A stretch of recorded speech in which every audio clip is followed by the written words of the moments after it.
The skies over Aurelion burned. Amber and gold streaked across the horizon, flaring into violent crimson as charged particles cascaded through the atmosphere. From the observation deck of the celestial Ark Empyrean, High Luminarch Vaelos watched the radiation storm with reverent eyes, his weathered hands clasped behind his back. The transparent dome that protected him from the deadly beauty outside was a marvel of crystalline engineering, a testament to his people's age-old triumph over the hostile environment of their world. For thousands of years, the Celestium Council had guided their civilization through these tempests of light. They had engineered shields from living crystal, adapted their biology to withstand moderate radiation, and transformed what would kill most species into a cornerstone of their culture. Vaelos felt pride swell within his chest as ribbons of charged particles danced across the shield, causing it to hum with resonant energy. "Magnificent," he whispered, his voice carrying the weight of centuries of tradition.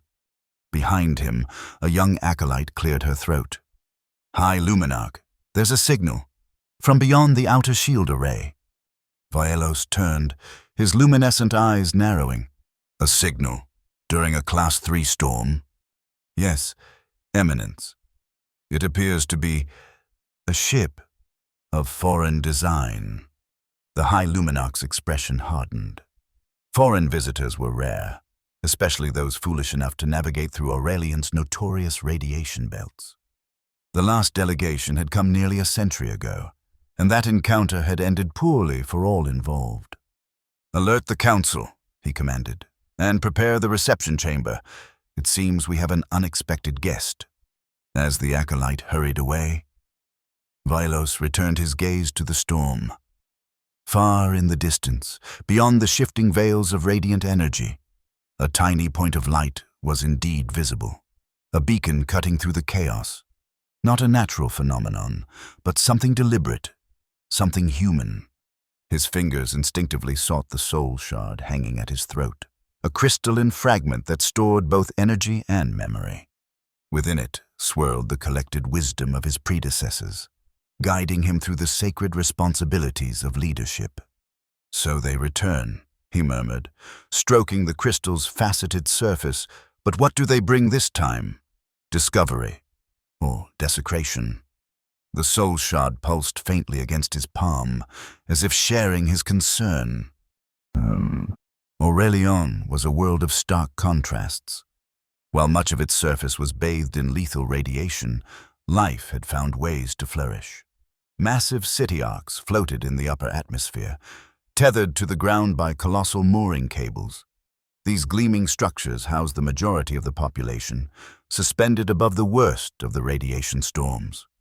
Below, in carefully shielded subterranean sanctuaries, communities thrived in the strange half-light of bioluminescent flora that had evolved to convert radiation into energy. These underground gardens cast an eerie glow through crystalline chambers, where fungi the size of buildings processed the planet's deadly output into usable power. Between these extremes lay the surface, wild, dangerous, and beautiful. Only the hardiest or most desperate ventured there, protected by ritual garments embedded with crystalline fibers that partially deflected the radiation. Surface dwellers were viewed with a mixture of reverence and suspicion by those who dwelled above and below. They were changed by their environment, often displaying mutations that the Celestium Council declared as blessings of the radiance. The Council itself, an oligarchy of 5 telepathic priests known as the Luminarchs, maintained order throughout this complex society. From their meditation chambers in the highest floating city arc, they performed the ritualized quantum harmonics that sustained the planetary shields. Their leadership was unquestioned, their wisdom considered absolute. Under their guidance, radiation was not merely survived, but celebrated. Citizens conducted their lives beneath transparent domes, working in harmony with the rhythms of the radiation storms. When particularly intense surges passed, communities gathered at the Aurora Gates, special observation platforms where the filtered light of the storms created spectacular displays. These became festivals of thanksgiving, where marriages were blessed, children named, and the dead commemorated. The technology that enabled this existence was a blend of the practical and the mystical.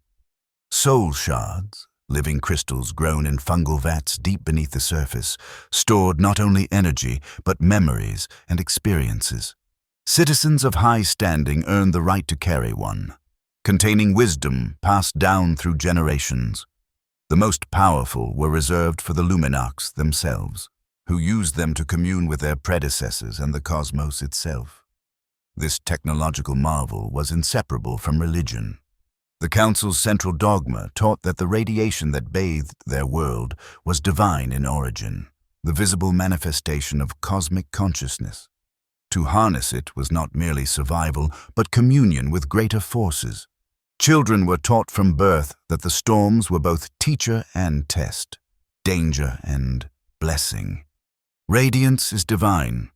To harness it is to commune with the cosmos, went the daily prayer, repeated in schools, workplaces, and homes across the planet. Few questioned this truth. Why would they? It had sustained their civilization through millennia of challenges, guided them to prosperity despite their harsh environment. The Council's wisdom seemed proven by their very survival. But now, as a human ship approached their world for the first time in a century, that wisdom would face its greatest challenge. The reception chamber of the Celestium Council was a marvel of crystalline architecture. Massive, transparent pillars rose from a floor inlaid with circuits of living metal, supporting a domed ceiling that mirrored the radiation storms above. Soul shards of varying sizes were embedded throughout the structure, pulsing with stored energy that cast everything in a soft, golden glow. High Luminarch Vaelos sat at the center of a crescent-shaped table, flanked by the 4 other members of the council.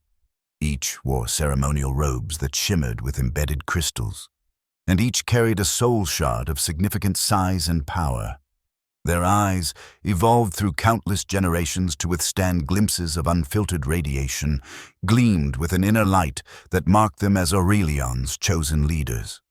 "The visitor approaches," announced an acolyte from the chamber entrance.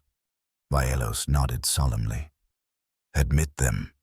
The massive crystal doors swung open silently, and a figure stepped through, smaller than most Aurelians, with skin that seemed dull and opaque compared to the subtle luminescence of the natives. The human woman wore a protective suit, though she had removed her helmet, revealing short dark hair and intelligent eyes that took in the chamber with undisguised fascination. "Esteemed Council," she said, bowing deeply, "I am Dr. Mara Kinsley, nuclear physicist and ambassador from Earth.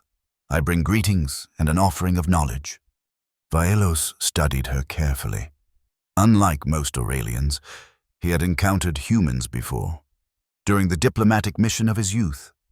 That had ended with the humans fleeing, frightened by what they called dangerous radiation levels and reckless exposure.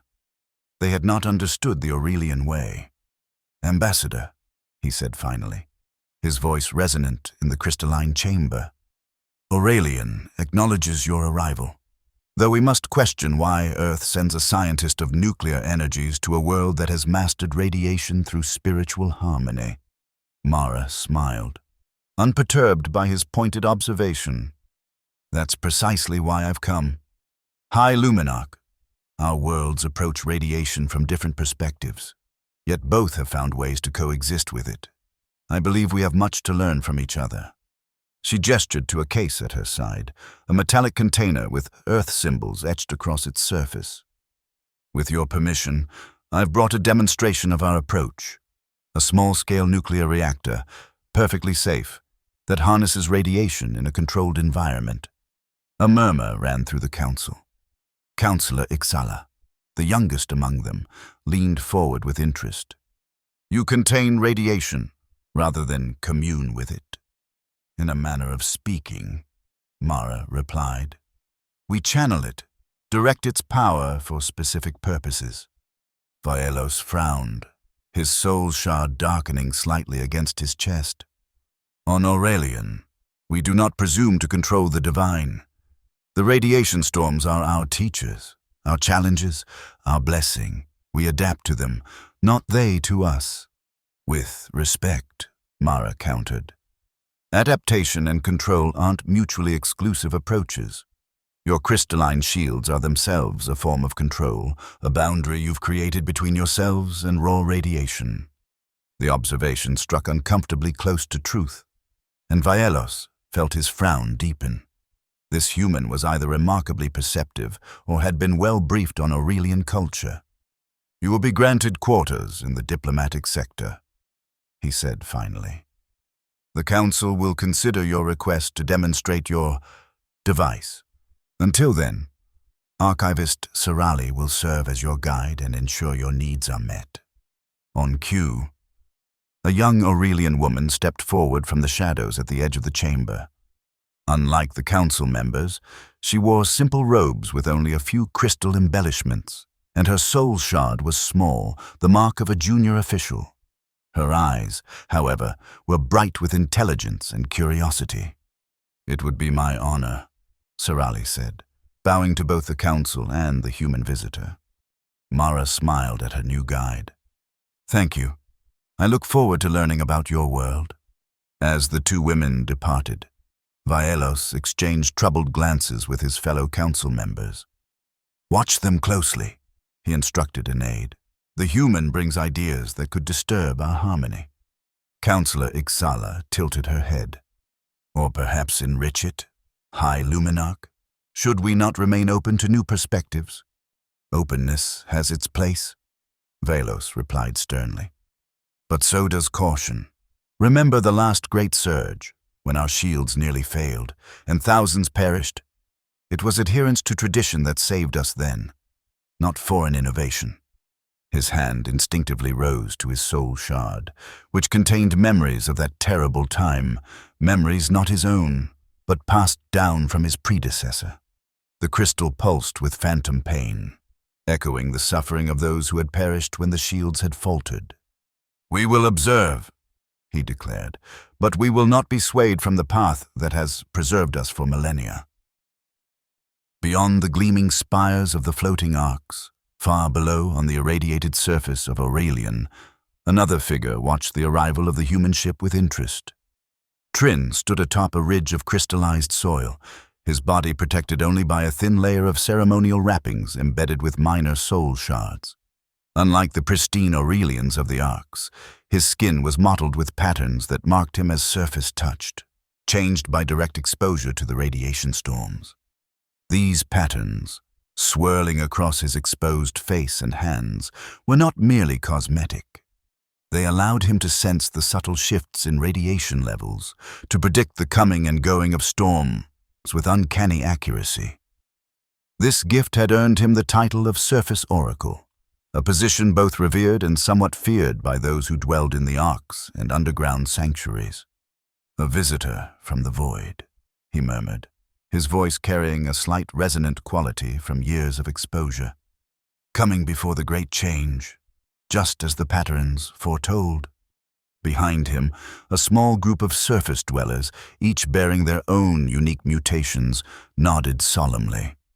They were his disciples, learning to read the language of radiation as he did, preparing for what he had prophesied would come. "Will they listen to her?" asked one, a young woman whose eyes had developed a crystalline quality that refracted light in hypnotic patterns. Trin shook his head slowly. "The Council hears only what confirms their beliefs, but the storms grow stronger with each passing season. The old harmony fails, though they refuse to see it." He turned to face his followers, his expression grave beneath the swirling patterns of his radiation markings. "We must reach this outsider. She brings knowledge that might save us when the final storm comes." "The Council will not permit it," objected another disciple. "They've forbidden contact between surface dwellers and off-worlders since the last delegation." "Then we shall be subtle," Trin replied, a rare smile crossing his face. "I still have friends in the archives. Sirali has not forgotten her surface roots, despite her position." He reached into a pouch at his waist and withdrew a small, crude soul shard. Nothing like the refined crystals used by the Council, but powerful in its own way. Within its rough facets swirled images of radiation patterns spanning decades, recorded directly through his connection to the storms. "Take this to Archivist Sirali," he instructed, handing the crystal to his most trusted disciple. "Tell her the surface oracle sends a warning. The storms are changing. The old ways will not protect us much longer." As his messenger departed, Trin turned his gaze skyward once more. Through his radiation-sensitive vision, he could see what others could not, subtle fracture patterns in the crystalline shields that protected the floating arcs, weaknesses that grew with each passing storm. "They worship what they fear," he whispered to the empty air. "But they've forgotten that true respect requires understanding, not blind devotion." Above him, the sky began to darken as another radiation storm gathered strength. But instead of seeking shelter, Trin spread his arms wide, welcoming the deadly energy that had shaped his people for countless generations. Within the pain of direct exposure, he found clarity and the certainty that change was coming, whether the Council welcomed it or not. Ooh. The diplomatic quarters assigned to Mara Kinsley were luxurious by any standard, a suite of rooms near the apex of the main arc, with transparent walls offering a panoramic view of Aurelion's storm-swept skies. The furniture was crafted from a crystal-infused material that seemed to adjust to the user's comfort preferences, and subtle lighting emanated from soul shards embedded in the ceiling. Mara had just finished setting up her personal equipment when Archivist Sirali returned, carrying a tray of local refreshments. "I thought you might be hungry after your journey," the young Aurelian said, setting down delicate vessels containing foods in vibrant colors. "These are considered mild enough for off-world digestion." "Thank you," Mara replied, genuinely touched by the thoughtfulness. She selected what appeared to be a fruit, its flesh glowing faintly from within. "You're the first person who's shown genuine hospitality since I arrived." Sirali's expression grew troubled. "The Council is cautious with outsiders, especially humans, because of what happened during the last delegation." "You know about that?" Sirali seemed surprised. Mara nodded.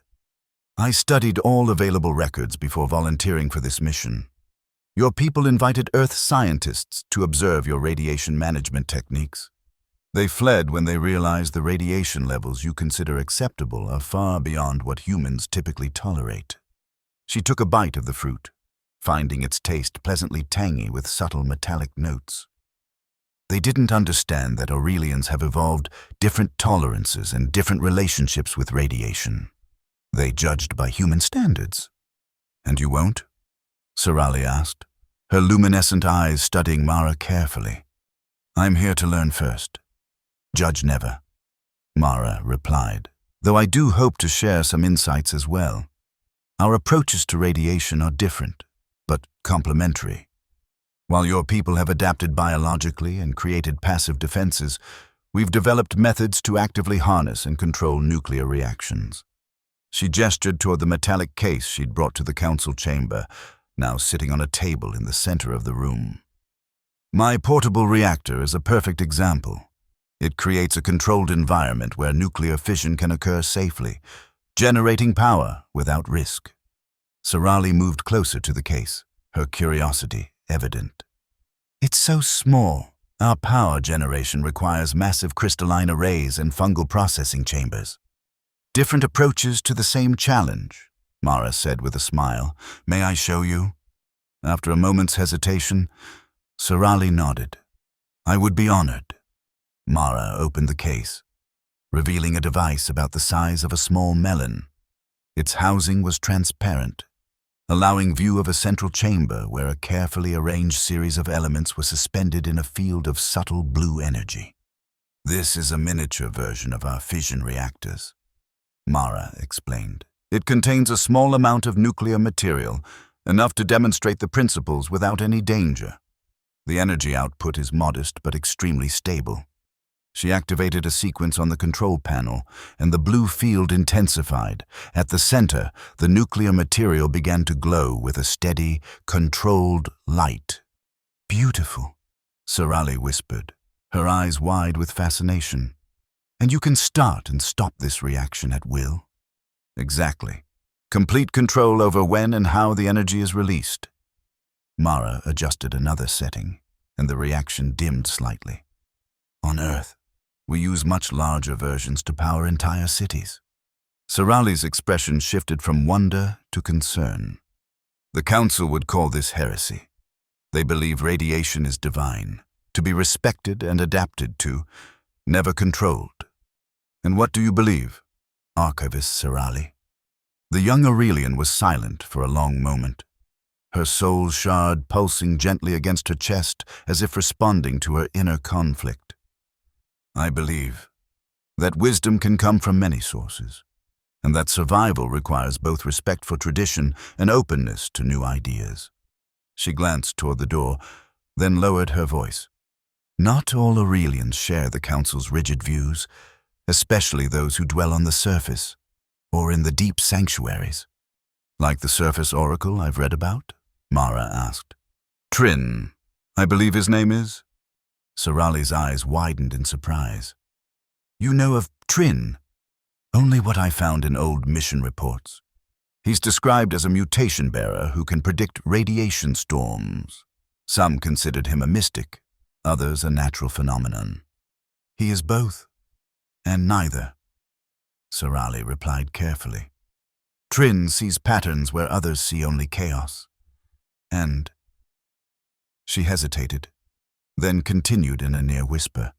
"He has been prophesying doom if the storms grow stronger, which they have been, steadily, for decades." Mara leaned forward, her scientific interest piqued. "Is there data supporting this increase? Measurements?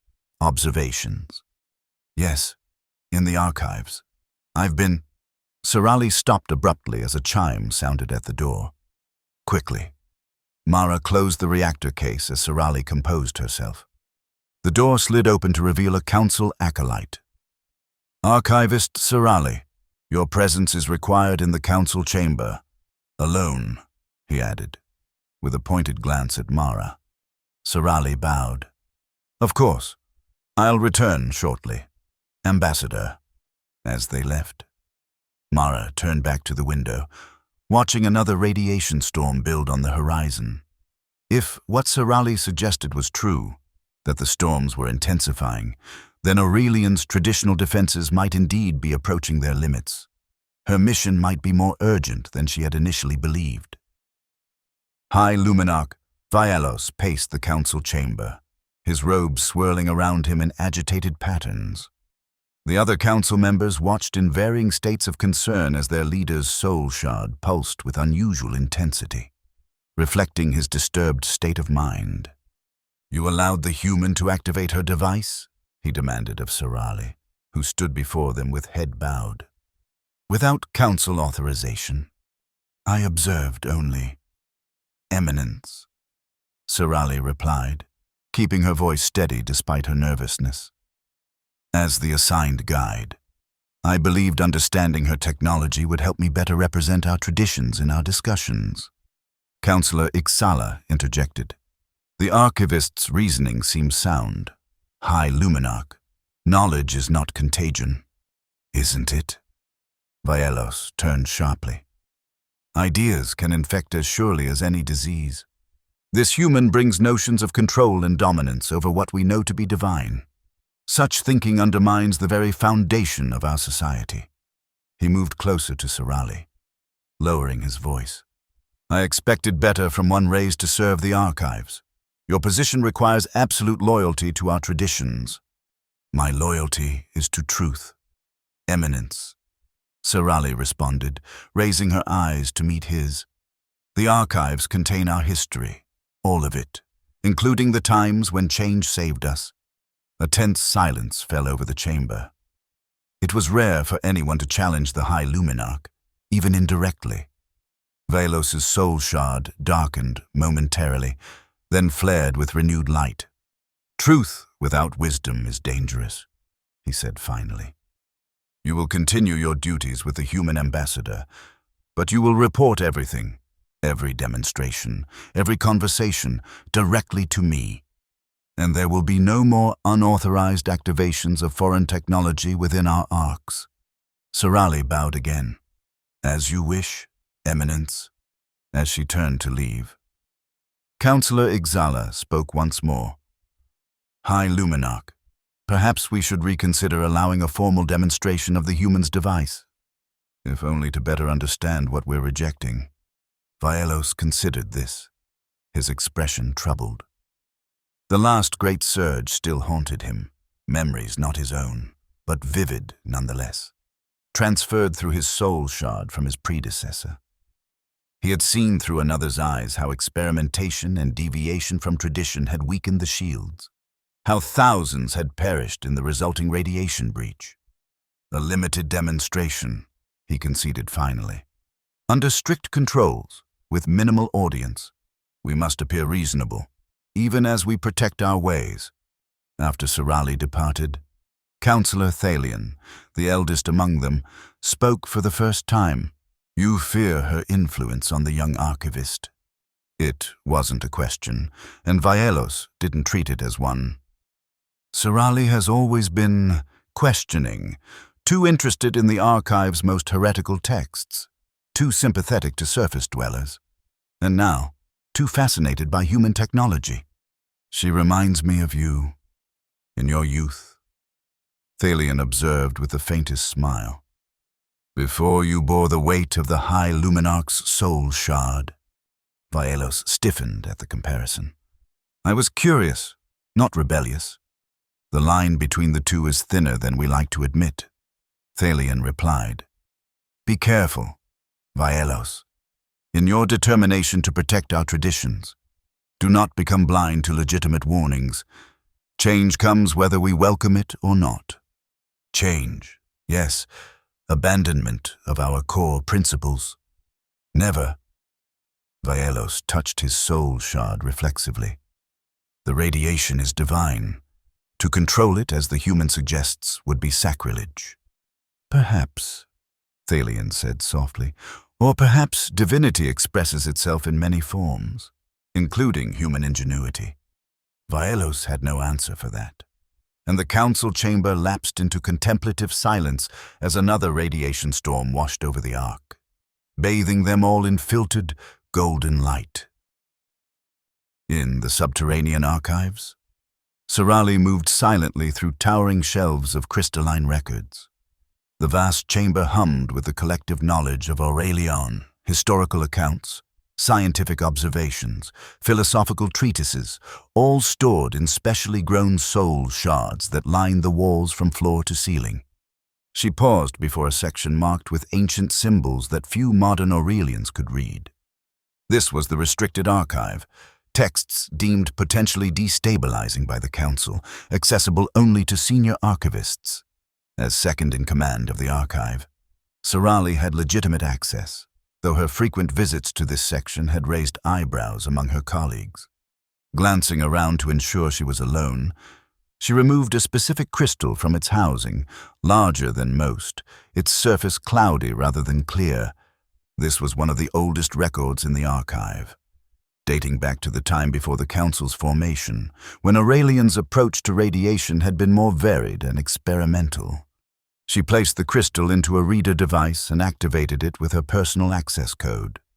The crystal glowed, projecting images into the air before her, diagrams of early radiation manipulation devices, records of experiments in controlling and directing energy flows, theoretical models of contained reactions, work not unlike what Mara Kinsley had demonstrated, abandoned centuries ago when the Council established its doctrine of reverence rather than control. I thought I might find you here. Sorali startled, nearly dropping the crystal as she turned to find a familiar figure standing in the shadows, a surface dweller, his skin marked with the distinctive patterns of radiation exposure. Kel, she breathed, recognizing Trin's trusted disciple. You shouldn't be here. If the Council discovers a surface dweller in the restricted archives, I won't stay long, he assured her, stepping forward just enough for the crystal's light to illuminate his features. Trin sent me with this. He held out a rough-hewn soul shard, nothing like the refined crystals that filled the archive. This was raw, primitive, and pulsing with unusual intensity. Sirali hesitated before taking it. What is it?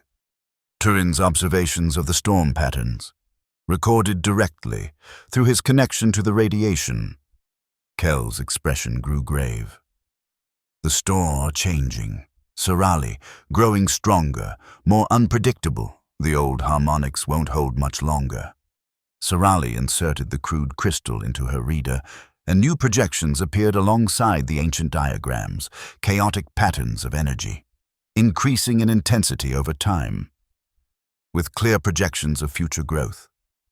The correlation with the ancient research was striking, both pointing to the need for more active management of radiation. The Council won't accept this, she said softly. High Luminarch Vaelos is convinced our traditional approaches are sufficient. Trin said you might find an ally in the human visitor. Kel replied. Is it true she brings technology that controls radiation? Sirali nodded slowly. Nuclear fission, contained and directed. I've seen it working, stable, predictable power. Without the fluctuations our crystalline arrays suffer during major storms. Then she must meet with Trin. He has knowledge she needs, and she has technology he believes could save us. The Council has forbidden her from leaving the diplomatic sector without an official escort. Sirali's mind raced, weighing duty against growing conviction. And after today, I'm being watched more closely than ever. Kel smiled, the radiation patterns on his face shifting with the expression. The Surface Oracle foresaw this as well. He says to remind you of the unmarked passages beneath the Eastern Archive, the ones you explored together as children. Sirali's eyes widened. Those passages, ancient maintenance tunnels that predated the current archive structure, connected to the surface access shafts. They had been officially sealed decades ago, but she and Petrin had discovered they remained navigable. Tell him 3 cycles from now, during the next Aurora festival, she said decisively. The Council will be occupied with rituals, and most of the staff will be at the observation platforms. I'll bring her through the eastern access. As Kel nodded and turned to leave, Sirali called after him softly. Kel, is Petrin certain about the final storm? The surface dweller paused, his expression solemn. He's never been wrong about the patterns. Sirali. Never. After he disappeared into the shadows, Sirali returned to her comparison of the ancient technology and Petrin's observations. The evidence was becoming impossible to ignore. Aurelion's traditional approach to radiation was failing. Change was coming, whether the Council accepted it or not. The question was whether that change would bring destruction or a new understanding of the force that had shaped their civilization for millennia. The demonstration chamber was prepared according to High Luminarch Vaelos's specifications, a small, heavily shielded room within the Council's private facilities. Only the 5 Council members would be present, along with archivist Sirali, to record the proceedings, and a handful of senior acolytes who had earned the right to witness such an unprecedented event. Mara Kinsley entered carrying her reactor case, her expression carefully neutral despite the tension evident in the room. She had been briefed by Sirali on the Council's concerns and knew this demonstration would be a pivotal moment in her diplomatic mission. Ambassador, Vaelos greeted her formally. The Council has consented to observe your device in operation, that we might better understand Earth's approach to radiation management. Mara bowed respectfully. I'm honored by your willingness to observe. High Luminarch, what I'll show you today represents centuries of human scientific development, our way of harnessing nuclear energy safely and predictably. Proceed, Vaelos instructed, his tone neutral but his soul shard pulsing with barely concealed apprehension. Mara placed her case on the central pedestal and opened it with practiced movements. As before, the small reactor was revealed, a transparent housing containing a carefully arranged series of elements suspended in a field of subtle blue energy. "This is a miniature fission reactor," she explained. "It demonstrates the same principles as the larger reactors that power human cities, but at a fraction of the scale and output. The fundamental concept is controlled chain reaction, where energy release is precisely managed to provide stable, continuous power."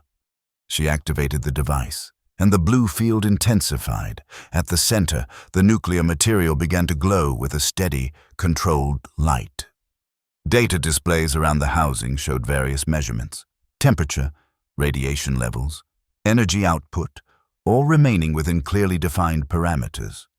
Unlike natural radiation, which fluctuates with storm conditions, this reaction maintains consistent output regardless of external factors. Mara continued, "We can increase or decrease the reaction rate as needed, or shut it down completely if desired. To demonstrate, she adjusted the controls, causing the reaction to intensify slightly, then diminish, before returning to its baseline state. The measurements changed accordingly, but always within their predetermined safe ranges. The council members watched with varying expressions. Councillor Ixala seemed genuinely fascinated, leaning forward to study the data displays. Councillor Thelian remained inscrutable, his ancient eyes revealing nothing of his thoughts. The others displayed degrees of discomfort or disapproval, with Vaielos himself maintaining rigid composure. "You speak of control," the High Luminarch said finally, "of forcing radiation to obey human will. On Aurelian, we understand that radiation, what you call nuclear energy, is a divine force. One does not control divinity. One communes with it, respects its nature, adapts to its patterns." Mara considered her response carefully. "With respect, High Luminarch, different cultures interpret natural phenomena differently. What one society views as divine, another might see as a natural force to be understood and utilized. Both perspectives can coexist." "Can they?" Vaielos challenged. "If radiation is divine, then containing it, controlling it as you suggest, would be sacrilege. If it is merely a force of nature, then our entire societal structure, our traditions, our governance, our very identity is based on falsehood." The chamber grew tense as the philosophical confrontation unfolded. Mara glanced at Sarali, who gave an almost imperceptible nod of encouragement. "Perhaps," Mara suggested, "the divine expresses itself through natural laws that humans and Aurelians alike can discover and work with. Your crystalline shields don't deny radiation. They interact with it in specific ways. My reactor doesn't deny nuclear energy. It creates a structure where that energy can express itself safely." Before Vaielos could respond, Councillor Ixala interjected, "Ambassador, could such technology be adapted to work with our existing shield systems?" "Theoretically speaking." "Ixala," Vaielos admonished sharply. "It's a valid scientific question, High Luminarch," the younger council member defended. "One can explore theoretical possibilities without advocating for implementation." Mara seized the opening. "Yes, theoretically, principles of controlled nuclear reaction could complement crystalline shield technology. In fact, a hybrid approach might prove more stable than either system alone, especially if the radiation storms are increasing in intensity." A murmur ran through the assembled acolytes at this statement. Vaielos' eyes narrowed. "What do you mean by increasing in intensity?" Sarali tensed visibly, and Mara realized she had inadvertently revealed information the archivist had shared in confidence. Before she could formulate a diplomatic response, Councillor Thelian spoke for the first time. "The ambassador refers to data that exists in our own archives. High Luminarch, measurements taken over the past several decades show a gradual but consistent increase in storm strength and frequency. Archivist Sarali has been analyzing these trends as part of her duties." All eyes turned to Sarali, who straightened her posture and met Vaielos' gaze directly. "The records are clear. Eminence, Storm intensity has increased 17% over the past 50 cycles, with acceleration in recent years. Projections suggest our shield harmonics may become insufficient within the next decade. These projections were not brought to the Council's attention, Velos said, his voice dangerously quiet. I was compiling complete data before presenting formal findings, Serali replied. But yes, the archives contain this information, as do the observations of the surface oracle Petrin, whose connection to the radiation patterns has proven historically accurate. Petrin, Velos almost spat the name, a mutation bearer who claims divine insight while questioning council authority. And now you cite him as a source. Archivist? I cite all relevant sources, Eminence, as my position requires. The tension in the room had shifted. What had begun as scrutiny of foreign technology had become an internal conflict over Aurelian's future. Mara stood silently beside her reactor, whose steady glow now seemed a pointed contrast to the volatile emotions surrounding it. Finally, Velos raised a hand, ending the discussion. The demonstration is concluded. The Council will deliberate on what we have observed. Ambassador Kinsley, you will return to your quarters until summoned. As the chamber began to empty, Mara caught Serali's eye. The young archivist mouthed what appeared to be 3 cycles and made a subtle gesture toward the east. Mara gave no indication she had noticed, but inwardly she understood. Serali was arranging something outside official channels, something that would happen 3 days from now in the eastern section of the Ark. The diplomatic mission had just become considerably more complicated and more urgent. The Aurora Festival was Aurelian's most sacred celebration, a time when citizens gathered at observation platforms throughout the Arks to witness the filtered beauty of a major radiation storm. This particular festival coincided with the passing of a Class 4 storm, one of the most powerful of the seasonal cycle, whose energy would create spectacular displays as it interacted with the crystalline shields. For Mara, it provided perfect cover for her clandestine meeting. While most residents attended the observation ceremonies, she followed Serali's coded instructions, making her way to the Eastern Archive sector through rarely used corridors.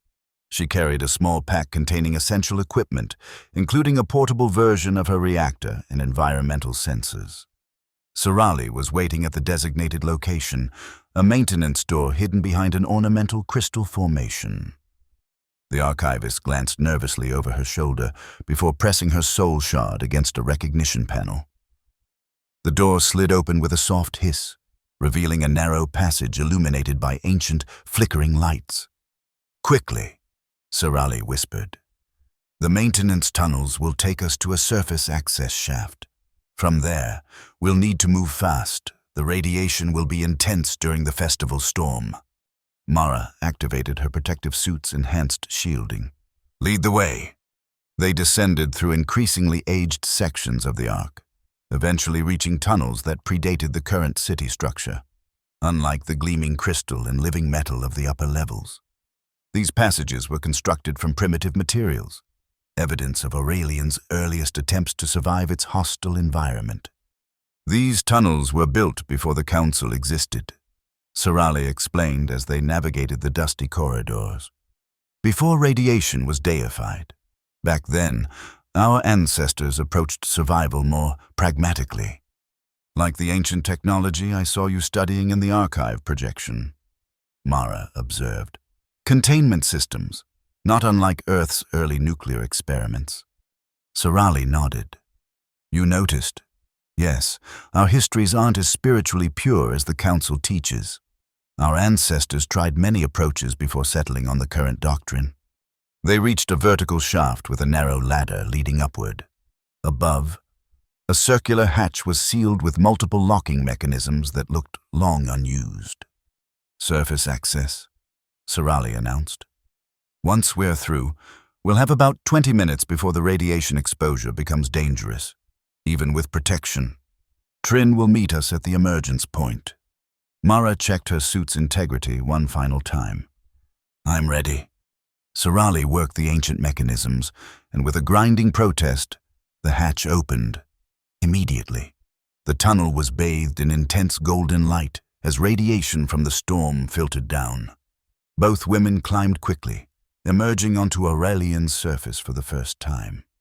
The landscape took Mara's breath away. The ground was a crystallized expanse that refracted the storm's energy in prismatic patterns. The sky above was alive with swirling colors, amber and gold transitioning to violent crimson as charged particles cascaded through the atmosphere. Without the Ark's heavily filtered viewports between her and the phenomenon, the raw power of Aurelian's radiation storms was both terrifying and magnificent. "This way!" called a voice from nearby. A figure approached, taller than most Aurelians Mara had met, with skin bearing intricate patterns that seemed to glow in response to the radiation. "Quickly, the storm intensifies." This must be Trin, the surface oracle. He led them toward a formation of crystal spires that erupted from the ground like massive growths. At their base was an opening, barely visible until they were upon it, leading into a natural cavern. Inside, the radiation levels dropped significantly, though still higher than would be considered safe on Earth. The cavern walls were lined with a phosphorescent fungus that absorbed radiation and converted it to softer light. Several other surface dwellers were present, each bearing unique mutations that marked them as adapted to their harsh environment. "Ambassador Kinsley," Trin greeted her formally once they were settled. "I apologize for the dramatic meeting arrangements, but the Council would not have permitted this conversation through official channels." "I understand," Mara replied. "Sorali has explained some of the political complexities. You believe the radiation storms are changing?" Trin nodded gravely. "Not merely changing, transforming fundamentally.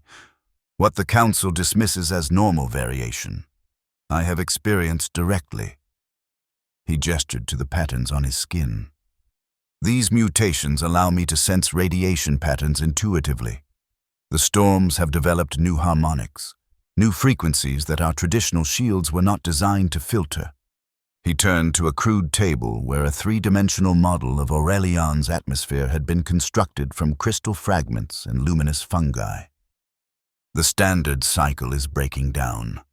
Where we once had predictable patterns, 18 major storms per cycle, with consistent intensity curves, we now see 23 storms of increasing power, with harmonic disruptions at the peaks." Mara studied the model, her scientific mind quickly grasping the implications. "Your shields are tuned to specific frequencies. If the storms are shifting outside those parameters..." "Precisely," Sorali confirmed. "The crystalline matrices that form our shields resonate with particular radiation harmonics. They're remarkably effective against traditional storm patterns, but increasingly vulnerable to these new variations. The Council refuses to acknowledge the danger." Trin added, "High Luminarch Vielos dismisses my warnings as heresy, claiming that divine radiance would never harm those who properly revere it." "Faith is powerful," Mara observed, "but it doesn't change physics." "No," agreed Petrin with a grim smile. "And when the shields fail during what I've come to call the final storm, faith alone will not protect our people." Mara unpackaged her portable reactor and activated it. The device glowed with steady blue light, casting strange shadows through the cavern. Nuclear containment technology like this could potentially be adapted to create secondary shields, ones specifically tuned to the new storm harmonics. Sorali moved closer to examine the reactor. Could such devices be scaled up to protect entire arcs? With the right resources and expertise, yes.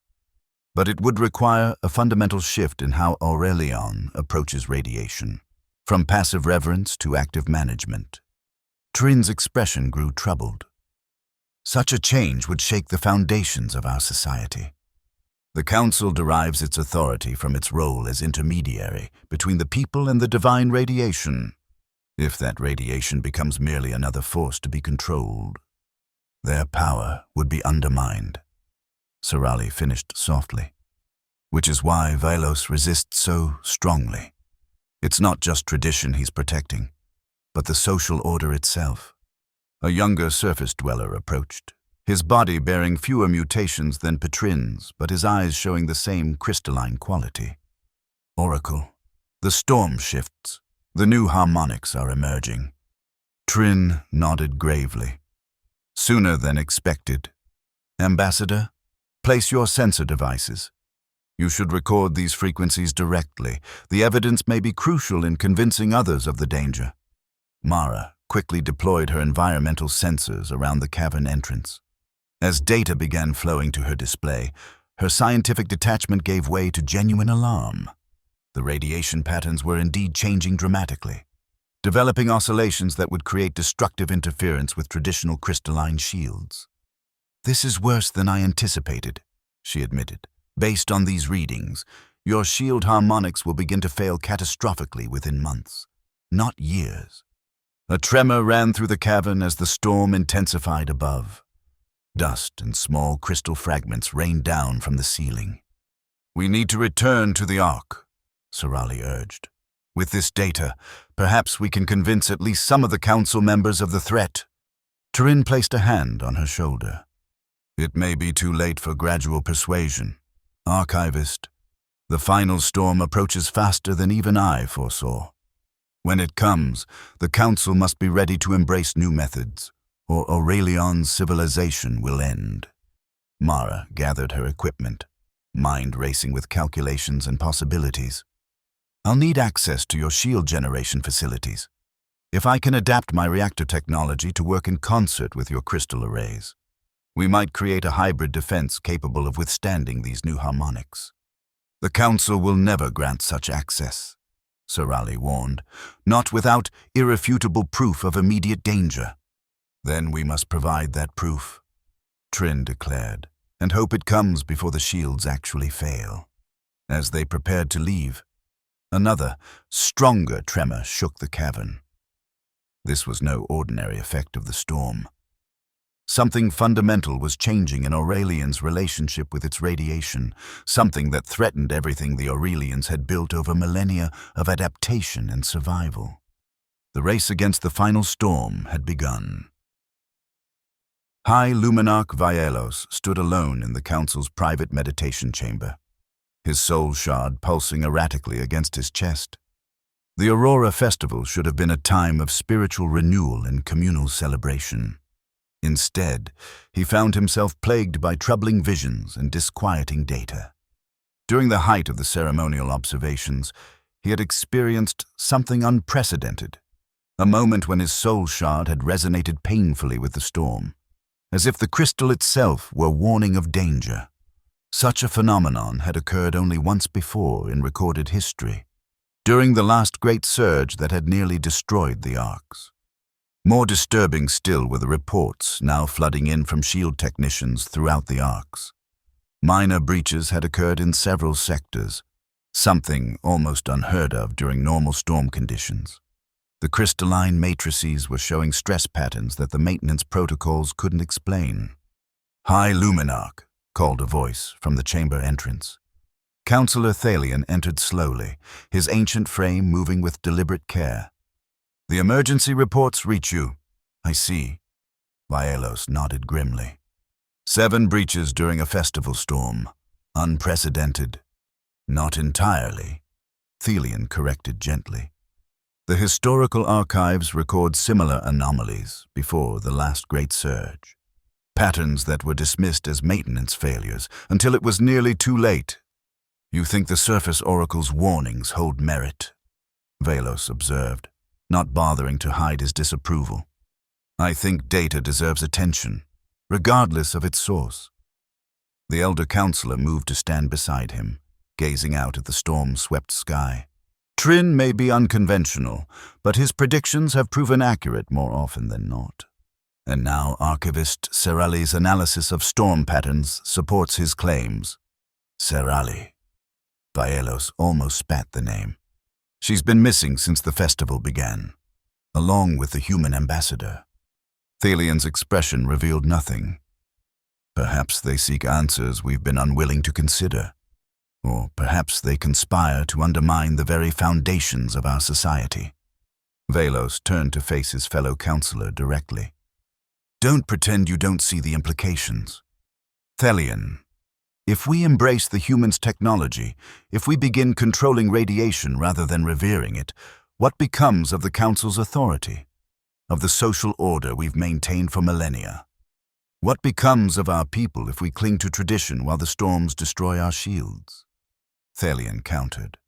Authority exists to serve, Vaelos, not to be served. If survival requires adaptation, even of our most sacred beliefs, then that is the path wisdom demands. Before Vaelos could respond, an alarm sounded throughout the chamber, the highest level of emergency alert, one that hadn't been activated in generations. A communications panel flared to life, displaying the distraught face of the Shield Harmonics chief. High Luminarch, the technician reported, voice strained with barely controlled panic. The primary shield array is experiencing catastrophic harmonic disruption. Structural integrity at 63% and falling. At current degradation rates, complete shield failure will occur within 12 hours. Vaelos felt his blood run cold. Impossible. The backup harmonics. Already engaged. Eminence. They're proving equally vulnerable to the new storm patterns. We've never seen frequencies like these before. Thelian placed a steadying hand on Vaelos's arm. It seems the final storm that Ptrin prophesied arrives ahead of schedule. What will you do, High Luminarch? Vaelos stared at the emergency displays, watching as failure indicators spread across the shield network. His soul shard pulsed with the accumulated memories of generations of leaders who had guided Aurelian through crises, none quite like this, but each requiring difficult choices. Summon the full council, he ordered finally, and locate Archivist Serali and the human ambassador immediately. We will hear all perspectives before deciding our course. As the chamber emptied of aides rushing to fulfill his commands, Vaelos remained staring out at the storm that threatened everything he had sworn to protect. For the first time in his long tenure as High Luminarch, he faced a crisis that tradition alone might not overcome. Divine radiance, he whispered to the raging sky, guide us through the darkness that approaches. But even as he uttered the prayer, he wondered if salvation might come not from divine intervention, but from the very human innovation he had been so quick to dismiss. Mara and Serali returned to find the main arc in controlled chaos. Emergency protocols had been activated, with citizens being moved to designated shelter areas and shield technicians rushing to implement desperate stabilization measures. The normally serene corridors hummed with anxious energy as the reality of the crisis began to sink in. They were intercepted almost immediately by council acolytes, who escorted them directly to the emergency session already in progress. The council chamber, usually a place of ceremonial dignity, had been transformed into a crisis command center. Holographic displays showed shield status throughout the ARC network, most flashing with alarming red indicators. All 5 council members were present, along with senior shield technicians and security officials. Vaelos sat at the center, his face grim as he studied the deteriorating shield metrics. He looked up as Mara and Serali were led in, his expression hardening. Archivist, Ambassador, how fortunate that you return just as crisis engulfs us. His tone made clear he suspected their absence was more than coincidental. Perhaps you might explain where you've been while your duties required your presence here. Serali stepped forward boldly. Gathering critical data.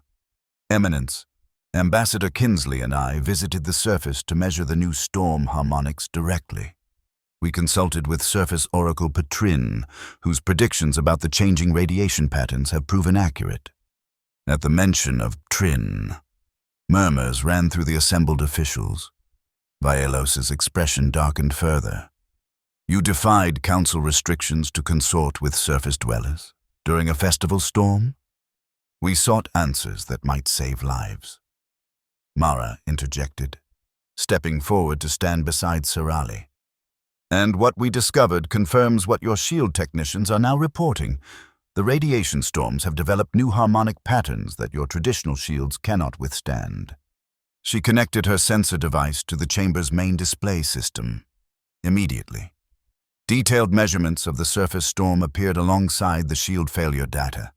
The correlation was undeniable. The new radiation frequencies were creating destructive interference patterns within the crystalline matrices. The evidence is clear, Mara continued, but so is a potential solution. She placed her portable reactor on the council table. Nuclear containment technology like this can be adapted to create secondary shields specifically tuned to the new storm harmonics. Working in concert with your existing systems, they could stabilize the overall shield network. Counselor Ixala leaned forward, studying the reactor with intense interest. Could such devices be implemented quickly enough to prevent catastrophic failure? With your engineer's assistance and knowledge of the shield network? Yes, Mara replied confidently. But it would require immediate access to your shield generation facilities and cooperation from your technical staff. All eyes turned to Vaelos. As High Luminarch, the final decision rested with him. His soul shard pulsed visibly against his chest, reflecting the internal conflict raging within. Tradition, authority, and survival hung in precarious balance. After what seemed an eternity, he spoke. You propose we adopt a technology that fundamentally contradicts our understanding of radiation as divine force. That we contain and control what we have always revered and adapted to. Do you understand what you ask of us? Ambassador, I ask that you save your people, Mara answered simply. Cultural beliefs can evolve. Dead civilizations cannot. Counselor Thalion rose slowly to his feet, his ancient eyes fixed on Vaelos. High Luminarch, I have served on this council for 7 decades. In that time, I have seen our traditions preserve us through countless challenges. But I have also studied our oldest archives, those that predate the council itself. Our ancestors survived by adaptation, by willingness to try new approaches when old ones failed. Reverence for radiation came later, after survival was assured. He gestured to the emergency displays, where shield integrity continued to deteriorate. If we must choose between doctrinal purity and the lives of our people, wisdom offers only one path. A tremendous shudder ran through the arc as a section of the outer shield failed completely, automatically triggering emergency containment protocols that sealed off the affected area. Alarms blared as damage reports flooded in. We don't have time for philosophical debate, Sarali urged. Every moment we hesitate, the shields weaken further. Ambassador Kinsley's technology offers our best hope of survival. Vaelos stood abruptly, his decision made. Shield Harmonics, Chief. You will provide the ambassador with whatever resources she requires. Counselor Ixala, coordinate evacuation of non-essential personnel to the subterranean sanctuaries. The remaining council members will implement emergency containment protocols throughout the ARC network. He turned to Mara, his expression solemn. Ambassador, Aurelion places its fate in your hands. May your confidence be justified, and may the divine radiance guide us all, added Thalion softly. As the chamber emptied, officials rushing to their emergency stations, Mara turned to Sarali. I'll need your best engineers and direct access to the main shield generators. We have hours, not days, to implement a viable solution. You'll have everything you need. Sarali promised. But will it be enough? Mara glanced at the reactor glowing steadily on the council table. It has to be. The shield generation facility occupied an entire level of the main arc, a vast chamber dominated by massive crystalline arrays that hummed with energy. Under normal conditions, the arrays would pulse with steady golden light as they processed and filtered the radiation from Aurelion's storms. Now, they flickered erratically, sections darkening completely as harmonics failed. Mara worked frantically alongside Aurelion's top engineers, adapting her reactor technology to interface with their systems. Her portable unit had been connected to the facility's main power distribution network as a proof of concept, demonstrating how controlled nuclear reactions could generate specific counter-frequencies to stabilize the failing shield harmonics. "The principle is sound," she explained to the chief engineer, an elderly Aurelian named Zeth, whose skepticism had gradually given way to cautious hope. "Your crystalline arrays are essentially resonators. Tuned to specific radiation frequencies, my reactors can generate opposing wave patterns that cancel out the destructive harmonics in the new storm patterns." "Like using sound to cancel sound," Zeth observed, catching on quickly. "But scaled to radiation wavelengths." "Exactly. We need to position smaller reactor units at key nodes throughout the shield network. Each will require precise calibration to the local harmonic patterns." Sarali, who had been coordinating communications between the shield facility and the council, approached with a data tablet. "Status update. Shield integrity at 27% and falling. Evacuation to subterranean sanctuaries proceeding, but capacity is limited. We have 4 hours at most before catastrophic failure." Mara nodded grimly. "The prototype interface is working. We need to replicate it across the network immediately." Outside, the storm continued to intensify. Through the facility's monitoring systems, they could see radiation levels climbing to unprecedented heights. The sky above the arc had darkened to deep crimson, shot through with arcs of energy that lashed against the weakening shields. A new alert sounded, and Sarali's expression grew even more troubled as she checked the incoming data. "Surface readings just spiked. This is beyond anything in our historical records." "The final storm," came a voice from the facility entrance. Trin stood there, flanked by several surface dwellers and a contingent of council security who seemed uncertain whether to restrain him or defer to him. The radiation patterns across his skin pulsed with unusual brightness, responding to the intense energies outside. "Oracle," Sarali acknowledged, clearly surprised by his presence. "How did you reach the Ark?" "The old access tunnels," he replied, moving forward to study the shield displays.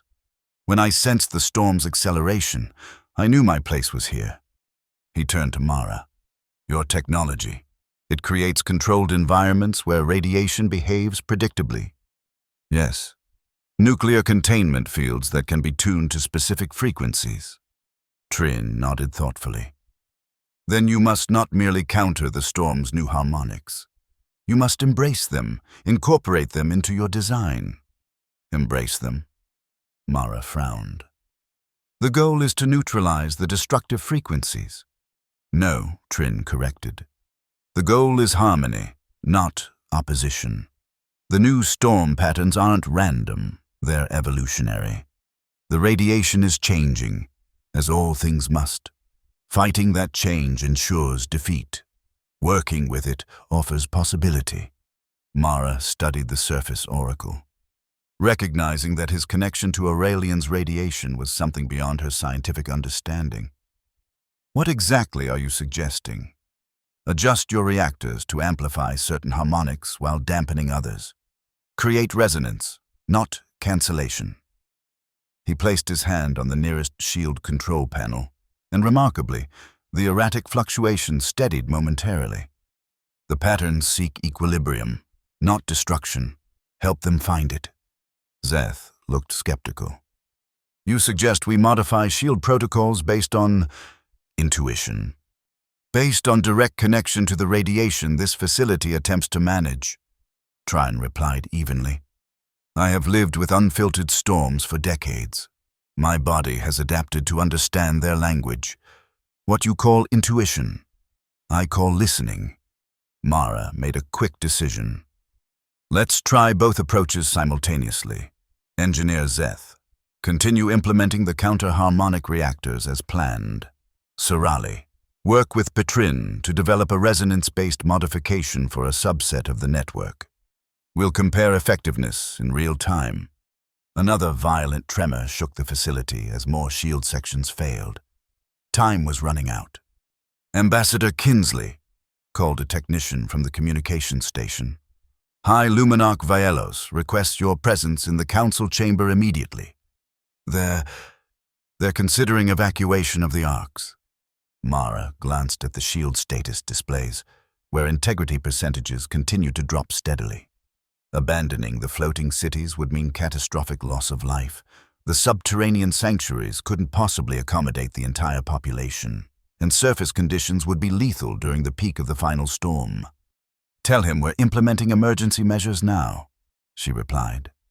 Evacuation should remain a last resort. Sorali stepped closer, speaking quietly. He won't wait, Ambassador. Protocol dictates that the Council must initiate evacuation while shield integrity remains above 15%. We're approaching that threshold rapidly. Then you go, Mara decided. Represent our efforts to the Council. Buy us the time we need to implement these solutions. As Sorali departed, Mara turned back to the shield controls, determination hardening her resolve. Earth and Aurelion might approach radiation differently, but both civilizations understood survival. Now, it would take the best of both perspectives to save this world from the storm that threatened to destroy it. The council chamber had been transformed into an evacuation command center. Holographic displays showed the status of subterranean sanctuaries and transport systems, with ominous red indicators revealing the impossible mathematics of the situation. Too many citizens, too little safe space, too little time.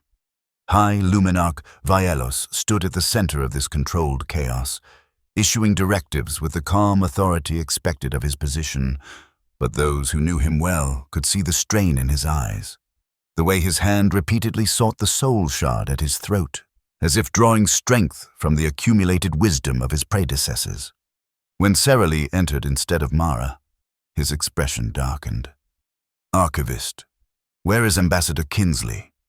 Implementing emergency shield stabilization measures.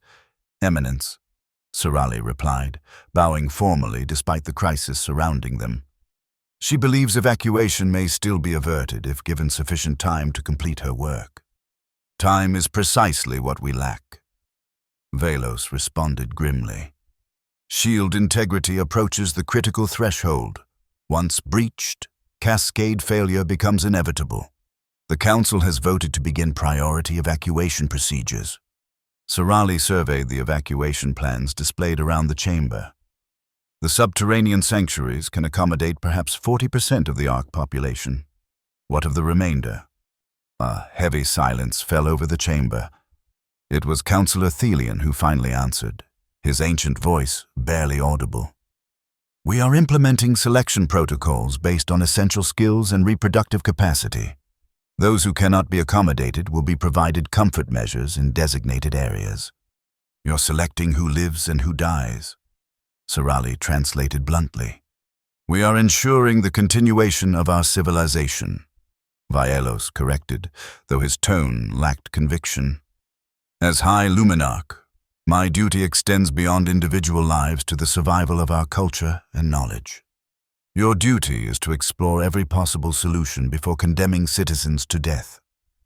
Sorali countered.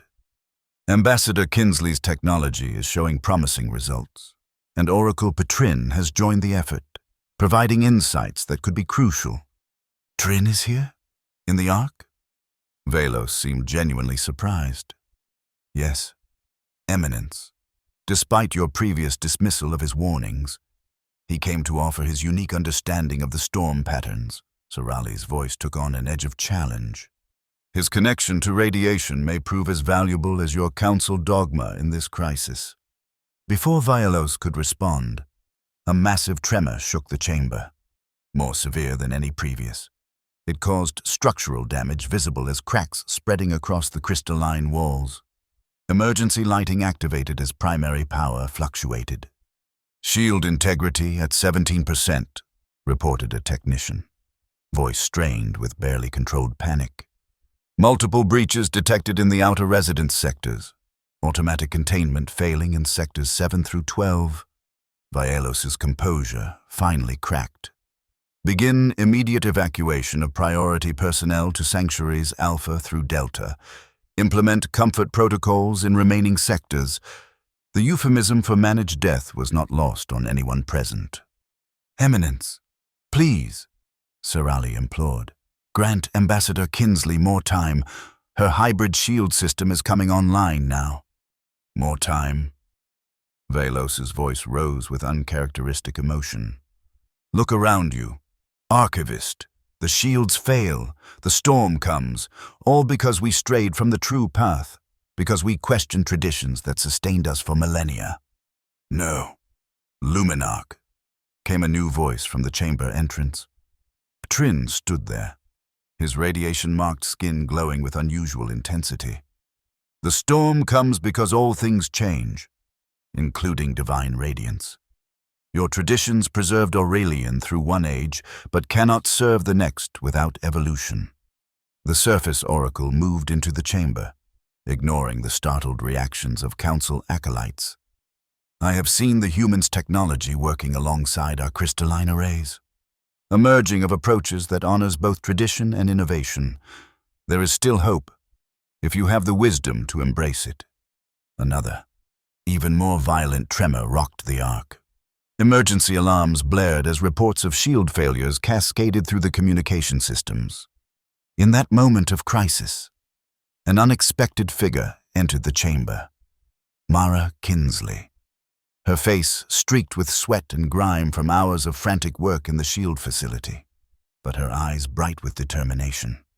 High Luminarch, she announced without preamble.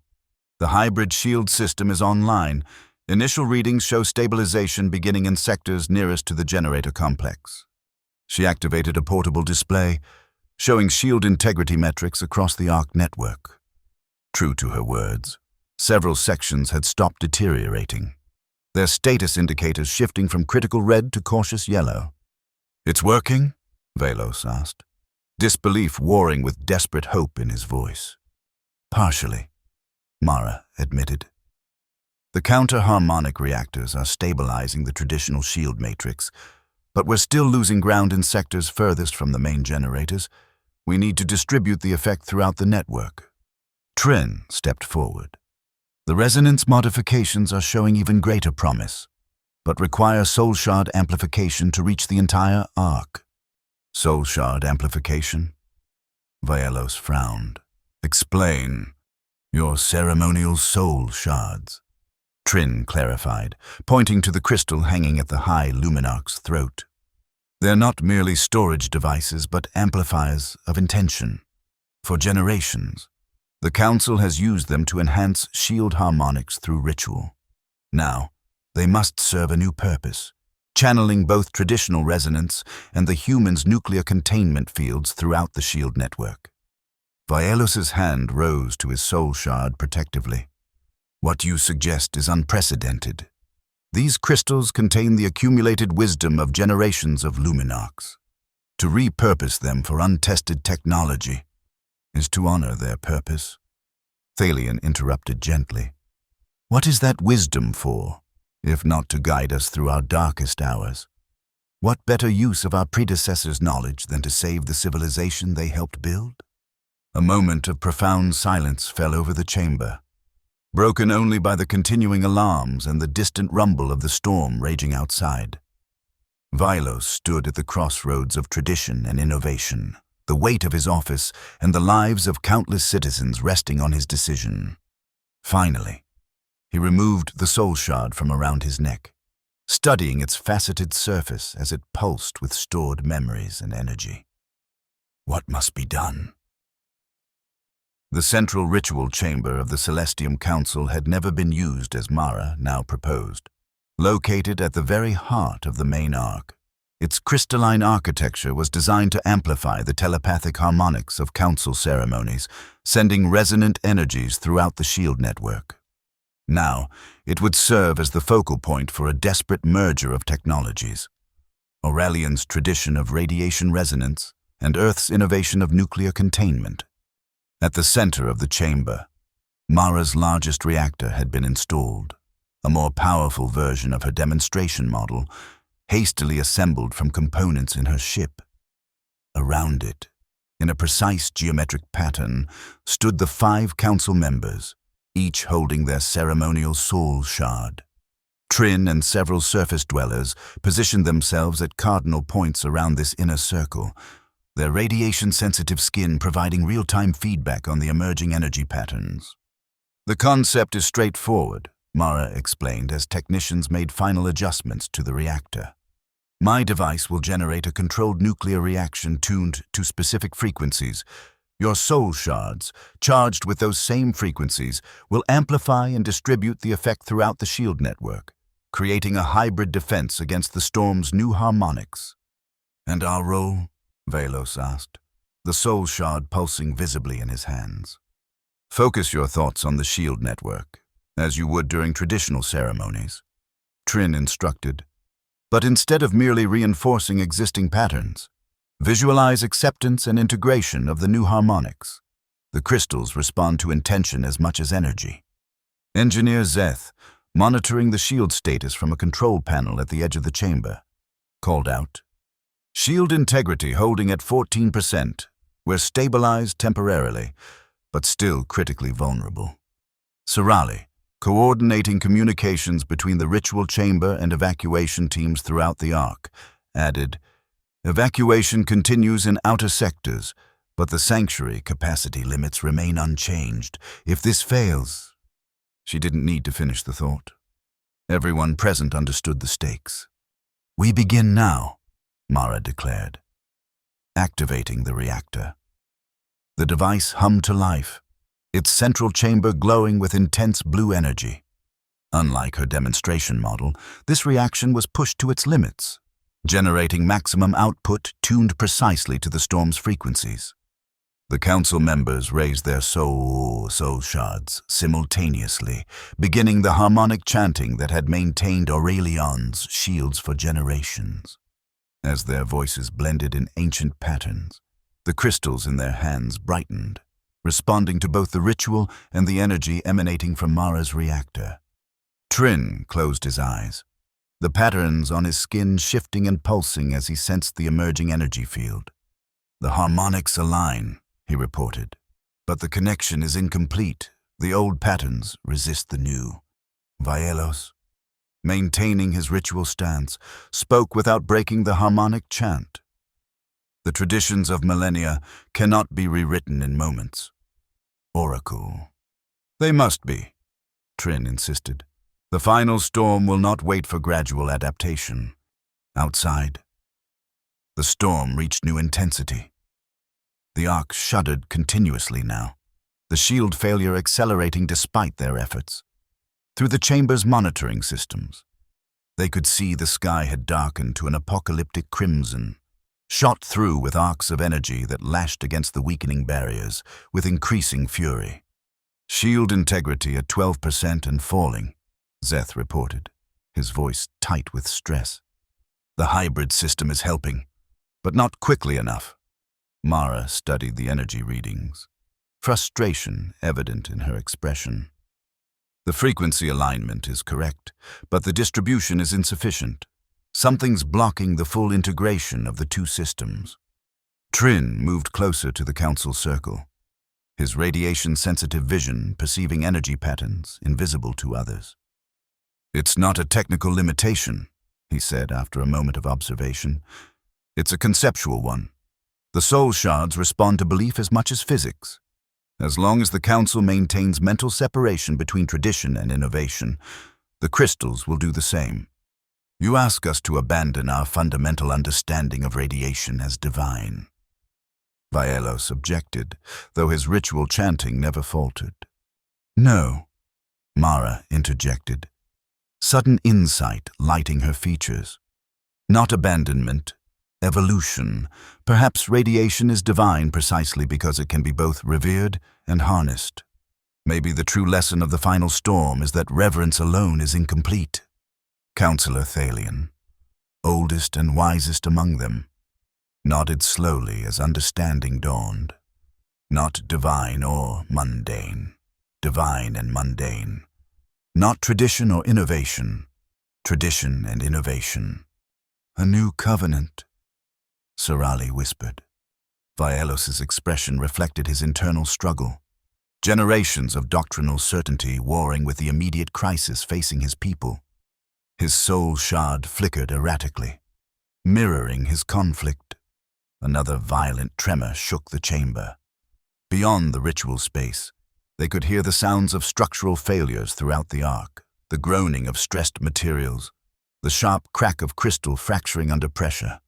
"Shield integrity at 9%, Zeth called out, no longer able to keep panic from his voice.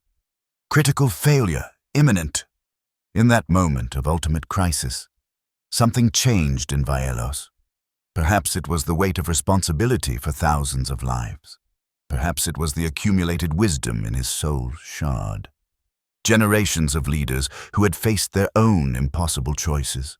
Or perhaps it was simply the clarity that comes when all pretense and dogma fall away, leaving only the essential truth. "The divine reveals itself in many forms," he declared, his voice rising above the harmonic chanting, "through tradition and innovation, through reverence and understanding, through Aurelion and earth." He raised his soul shard higher, and something remarkable happened. The crystal's light changed, shifting from its traditional golden hue to a blue-wood fusion that mirrored Mara's reactor core. The other council members' soul shards followed, their light transforming in cascading sequence. "The patterns align," Trin exclaimed, his radiation-sensitive vision perceiving the shift. "The resonance builds." Mara watched in amazement as energy readings throughout the chamber spiked dramatically. The hybrid system was no longer fighting itself. Tradition and innovation had merged into something entirely new. "Shield network responding," Zeth reported, his voice rising with tentative hope, "integrity stabilizing at 9%, now 10%, 11%. Through the monitoring systems, they could see the effects spreading throughout the ark's defenses. The failing crystalline shields pulsed with renewed energy, no longer just the traditional gold, but a gold-blue fusion that somehow looked more vibrant, more alive than before. "It's working," Sorali breathed. "The hybrid shields are establishing across all sectors." Outside, the final storm continued to rage with undiminished fury. But now, instead of battering against weakening defenses, the radiation was being channeled, redirected, integrated into the new shield matrix. What had been an existential threat was becoming, once again, a manageable aspect of Aurelian's environment. "Shield integrity at 20% and rising steadily," Zeth announced, no longer bothering to hide his amazement. "The new harmonics are self-reinforcing. The system is learning, adapting to the storm patterns in real time." Tran smiled, the patterns on his skin glowing with unusual brightness. Not controlling the divine, but dancing with it. Not submitting to it, but partnering with it. This is the true lesson of the final storm. As the immediate crisis passed, Vielos lowered his soul shard, studying its transformed appearance with wonder. "For millennia, we believed our path was fixed, that survival meant unwavering adherence to tradition. Yet here we stand, saved by the very innovation I feared would destroy us." "Not by innovation alone," Mara corrected gently, "but by the fusion of our approaches. Your traditions provided the foundation, the reverence for radiation that allowed your people to survive on this world. Our technology offered new tools, but without your cultural framework, they would have been insufficient."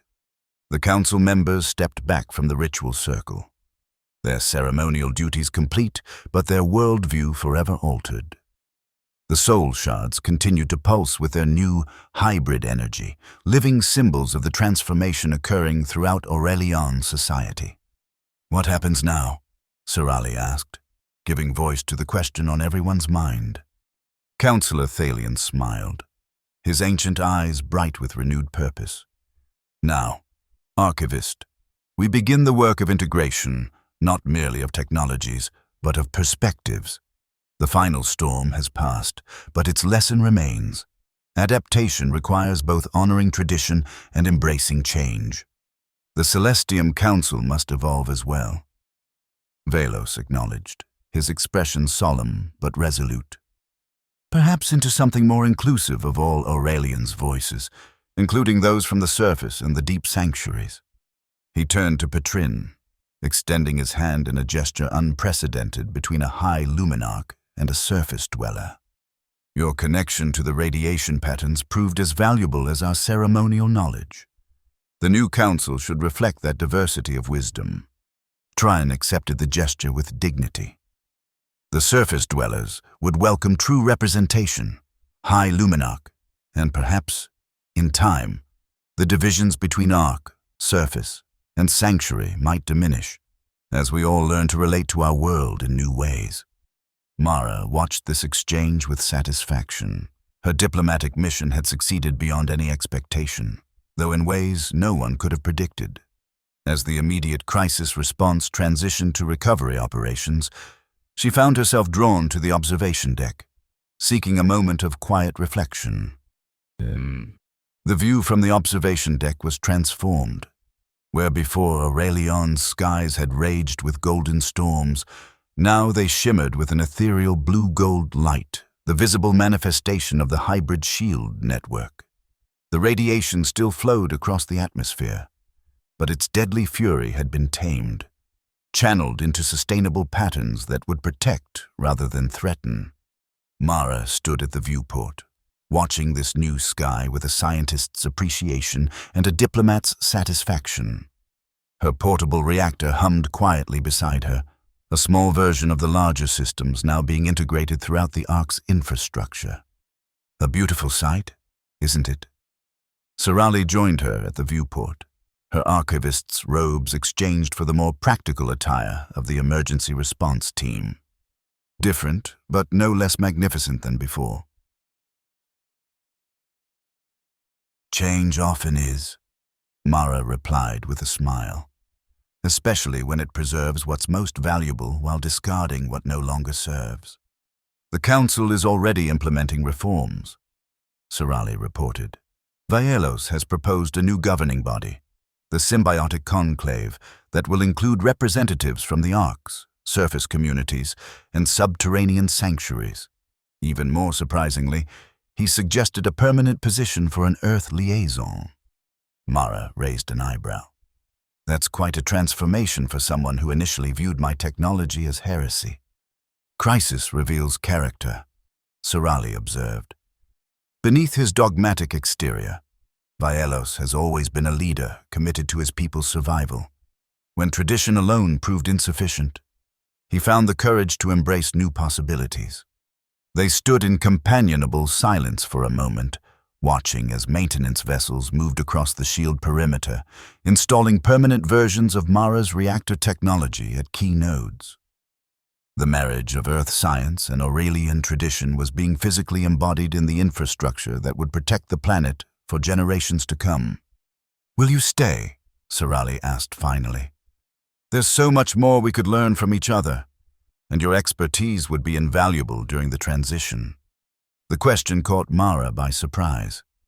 Though perhaps it shouldn't have, her mission parameters had been fulfilled.